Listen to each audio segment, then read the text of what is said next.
आज हम आपको वो टिप्स देंगे, अगर आप उनका ख्याल रखें तो आपका आईयूआई का सक्सेस रेट बेहतरीन हो सकता है।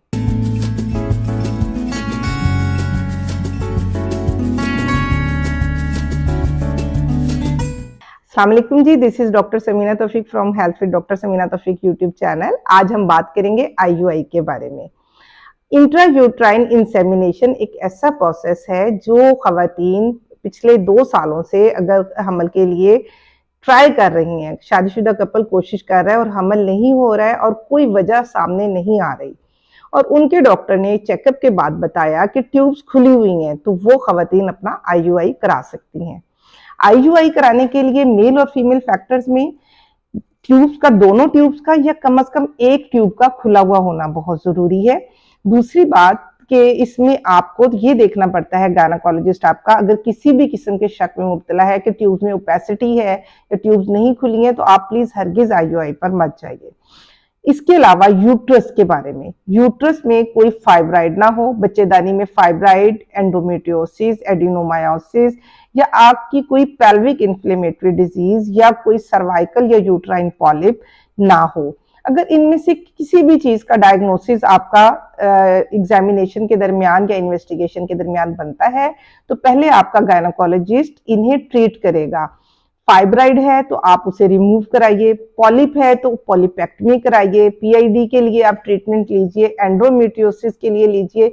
ये तमाम चीजें जब रूल आउट हो जाएं तो फिर आप आईयूआई का ट्रायल ले सकते हैं।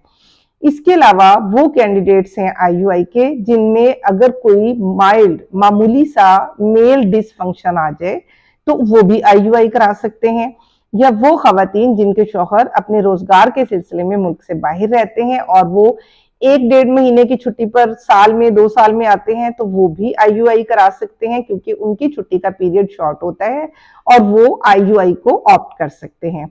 आईयूआई के लिए आपको कब अपने गायनेकोलॉजिस्ट को कंसल्ट करना है? आपको पीरियड्स के दूसरे दिन अपने डॉक्टर के पास जाना है, वो आपको ओवुलेशन इंडक्शन के लिए मेडिसिन देंगे। ओवुलेशन इंडक्शन की मेडिकेशन के बाद आपको 10वें, 12वें और 14वें दिन आपका अल्ट्रासाउंड होगा, जिसे हम फॉलिकल ट्रैकिंग अल्ट्रासाउंड कहते हैं। फॉलिकल का साइज अगर 18 मिलीमीटर से 20 मिलीमीटर, 18 से 20 मिलीमीटर तक आ जाता है तो हार्मोन का इंजेक्शन देके हम इस एग को रिलीज कराते हैं और फिर जो हस्बैंड का सीमेन का स्पेसिमेन लेते हैं, लैब में उसको सेंट्रीफ्यूज और वॉशिंग के जरिए तैयार करके दिया जाता है। आईयूआई कैनुला के जरिए ये माँ की बच्चेदानी के अंदर इंजेक्ट कर दिया जाता है। इस प्रोसेस के दरमियान कोई तकलीफ नहीं होती, इसके लिए किसी एनेस्थीसिया की जरूरत नहीं है। ये एक सिंपल टेक्निक है, इसलिए इससे खौफजदा होने की भी जरूरत नहीं है। आईयूआई का सक्सेस रेट अगर इन तमाम बातों का ख्याल रखा जाए जो मैंने बताई हैं तो 15 से 20% है। अच्छा, एक और क्वेश्चन हमसे पेशेंट करते हैं कि आईयूआई कितनी बार आप करा सकते हैं?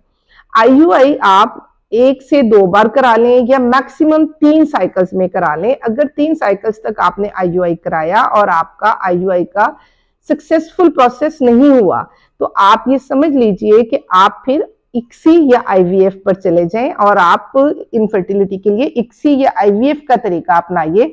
आईयूआई के बार-बार 6-6, 7-7 साइकिल के ट्राई आपके लिए बेहतर नहीं है। अपना बहुत ख्याल रखिएगा। फी अमान अल्लाह।